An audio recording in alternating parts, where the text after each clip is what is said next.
الرحمة لدماء شهداء الثورة السورية الأبطال الأحرار الشرفاء. امبارحة كنت متابع أنا مقابلة مع وزير المالية برنية، فزلمة وأنا واثق من هالكلام هذا أنه بمعنى حتى الآن ما دخل ميزانية الدولة السورية أي دولار مساعدات من أي دولة كانت. فلذلك يعني إذا نفكر أنه بمنطقية معناتها في مؤامرة عربية دولية لإسقاط حكومة الشرع اللي هي خيارنا نحن ما خيارهم.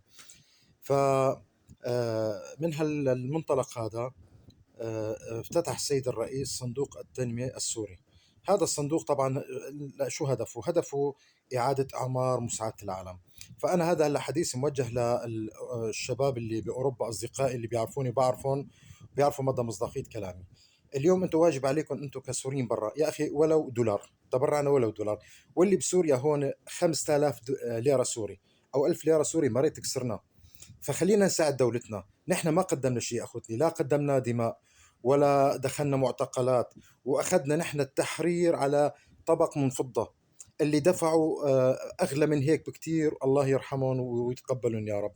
فنحن ما دفعنا شيء وما قدمنا شيء للثورة لكي حررنا من هذا. فرجاء يعني ولو نساهم كل واحد فينا، ولو اللي بسوريا حتى مهما كنت فقير يا أخي، 1000 ليرة سوري ما بتكسر حدا، وال5000 ما بتكسر حدا. فرجاء التبرع. واللي بمحافظة اللاتقية هون التبرع بمبنى المحافظة القديم. الله يجزيكم الخير.